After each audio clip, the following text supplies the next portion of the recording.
Today we're going to dive into a really powerful parable that might just change the way you look at your own imperfections.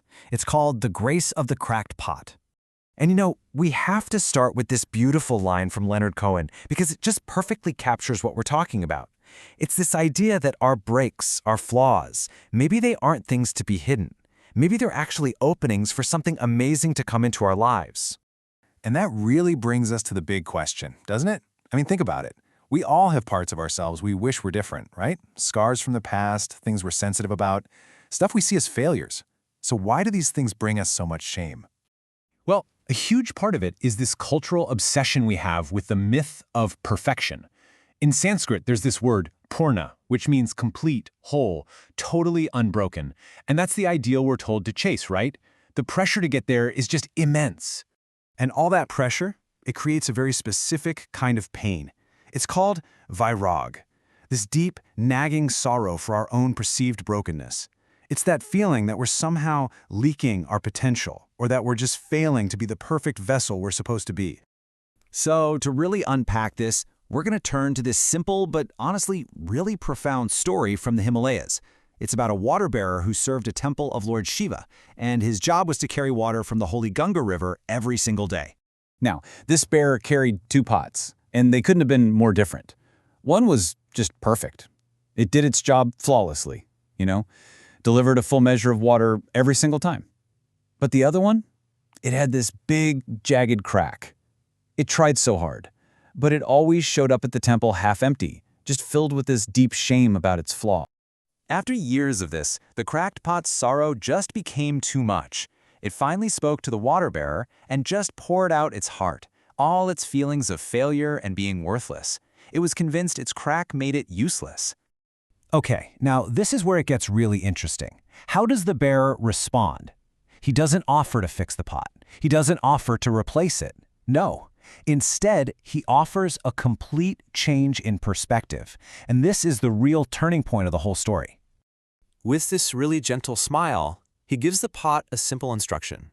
He just says, hey, next time we walk, just look down at the path, specifically on the side where you hang. So first, let's look at the path on the other side.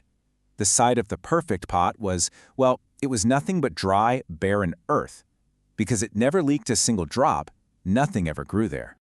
But on the cracked pot side, it was a completely different story. It was this breathtaking trail of marigolds and jasmine and lilies, all blooming in this vibrant, amazing color. And this contrast, it illustrates the whole point of the story so brilliantly. Then the bearer reveals his secret. He explains, "Look, I knew about your crack from the very beginning. So I used it. I planted seeds on your side of the path, and every day, without even realizing it, you watered them. That very flaw the pot was so ashamed of was actually its unique gift. It created a beauty that perfection could never, ever achieve." So the takeaway here is just huge. Our flaws aren't failures. They might actually be our functions. And this exact idea is echoed so beautifully in the Japanese art of kintsugi. If you haven't heard of kintsugi, it's the practice of mending broken pottery, but instead of hiding the cracks, you highlight them with gold. The whole philosophy is that the object is more beautiful and more valuable because it was broken. Its history, its scars, are part of its beauty. And it's the same way with us. Our personal cracks, our past struggles, our sensitivities, all the lessons we learned through pain, those aren't liabilities. They are our sewa, our unique form of service to the world. It's because we've known thirst that we have the water of empathy to offer other people. Okay, so this is a wonderful story. But the real question is, how do we actually apply this wisdom in our own lives today? Well, it really comes down to 3 practical steps. The whole process is actually pretty simple, but it's revolutionary. It's all about shifting our focus from trying to fix ourselves to instead cultivating the beauty that our unique experiences can grow. So let's break each of these down. All right, step 1, stop patching. Instead of pouring all your energy into trying to erase or fix what you think is wrong with you, redirect that energy. Start planting seeds right here, right now. Seeds of kindness or creativity or connection, and just let your life experiences be the water for them.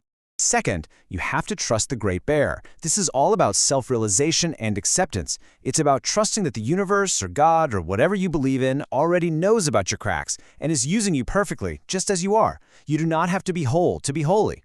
And finally, step 3, witness your flowers. Seriously, take a moment to look back at your own path. Acknowledge how your challenges, your cracks, have actually helped you grow.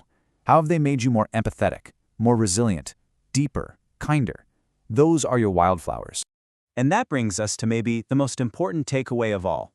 You are not a broken machine that needs to be repaired. You are a living garden.